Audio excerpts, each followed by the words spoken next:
a head coach tomorrow, but more importantly, you're still an offensive coordinator. Correct. So for you, what are you looking to get out of, or Saturday? What are you looking to get out of it? How will you, approach everything? Well, it's obviously the teams are split. So some of the chemistry is not going to be what it is, but you're still hoping to see that execution, and it's our last opportunity to evaluate. We only get 3 full scrimmages, and this is a live scrimmage, and so just want to see the guys be consistent and make sure that they don't taper off, they don't go through the motions, but they use this as an opportunity to springboard into the summer, because leadership is something that we got to continue to emerge offensively.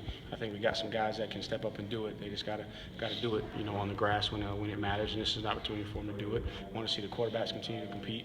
It's been the last half of spring after spring break has been very, very competitive at that position. Each guy has had his day, but you definitely see that they're competing. I want to see the backs continue to challenge each other. That's been probably one of the best competitions that I've been around in coaching, those 3 guys and how they've competed against each other. I want to see the tight ends, make some plays, be physical in the running game. So there's a lot of things that we can evaluate through the scrimmage. Do you think you'll have a pecking order or a depth chart at quarterback, running back, tight end, center coming out of spring camp? I don't know. That's tough to say. I think running back, it's going to be hard. All 3 of those guys are the one will have to run on the field first. So we'll have a pecking order, but it'll be a short list. I think, last year, Wayne distanced himself from the other guys, and it was noticeable. But here, there's not much change. And 3, they're all comparable. So I think that we'll have a pecking order. Quarterback, obviously it's been week to week. One scrimmage is Eric, one scrimmage is Kelly. Hunter has the best scrimmage. So I think coming out of it is probably go into the summer and into fall camp when you get another opportunity to let those guys lead this summer and see how they respond. And center, I think Falsinelli is a guy that solidified himself at center. He's had a really good spring, but quietly been very, very pleased with Gage Cervenka. You're talking about a guy that played defense his whole life. He makes a transition, and I think that he came in wanting to be Jay, and there's only one Jay. And once he figured out that he just needs to be who he is and just go to work and put his head down, you've seen just a tremendous amount of improvement at the center position. And then tight end, I would say Milan is the guy coming out of spring with those other guys trying to earn some playing time. How important is it for the quarterback evaluation process for those guys to be live on Saturday? It's really helped us because you get into the first scrimmage and especially for a guy like Kelly, and then we learned and what we learned is that Hunter can run the football. We learned that Zarek can run the football. Where obviously those guys are known for their arm talent and their pocket presence. But you take the bullets and you let them come live at them, and they extend some plays. And I think that really helped us in the last 2 scrimmages. You'll be able to get some rhythm on offense because again, if Cleveland runs by and gets a fingernail on them, they blow the whistle when they're not live. But when he's got to wrap up and those guys can step up in the pocket and extend plays, then you really get to see not just their athletic ability, but just their pocket presence, their game management, their gamesmanship. So it's critical piece of evaluation when they're live. Is that a tough decision to make as coaches, knowing it does increase the injury risk? It is a tough decision, and I think had the circumstances been different and it wasn't such a close battle, you might err on the side of not being live with those guys. But when you got 3 guys legitimately vying for the spot and it's close, and you need that live evaluation to see who's going to be the guy when the live bullets are coming at them and know they're getting hit, who's going to make the plays that need to be made. Coach said Kelly tweaked his hamstring the other day. So you feel like he'll be able to play Saturday? Yeah, I believe so. He came out today and didn't notice much of a limp, and he was encouraged. He's on my team, so I hope he's going to play. That's why I picked that team. Well, that's why I was hoping I got that offense because I had Kelly. But he was shot out of a cannon. Design quarterback run. He hit it and just tweaked it a little bit. And I don't think it was as bad. And I think it was just more precaution, just trying to make sure we can get him to the game. All you coaches have talked about how competitive it's been the whole spring. And were you maybe worried a little bit coming into spring, coming off a championship, the guys might feel a little bit entitled when they step on the field? Not worried about entitlement, but as much as, okay, we lost so much offensively and defense has so much coming back, okay, are we going to be able to compete with them?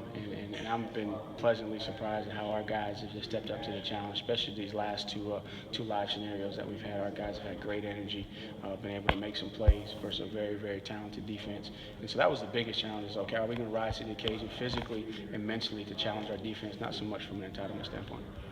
As you look back on this spring as a whole, what do you feel like are the biggest ways where this team's grown from where they started to where they are right now? You know, I just think the confidence in the quarterbacks. You know, I think you walk out here day one, you got 3 guys that haven't really played much. I mean, Kelly, the only one that's played any, and you got 2 freshmen. So I think, you know, the leadership was kind of looking around to see who it was going to be. But I think they now have confidence in all 3 of those guys. And so that allowed us to get better at some things. I thought our short yardage goal line was improved this spring, something that was an issue for us last year. And we just went back to the drawing board, didn't change a whole lot, but tweaked a couple things and, you know, looked at some personnel matchups, things we could do better, and I thought the guys responded.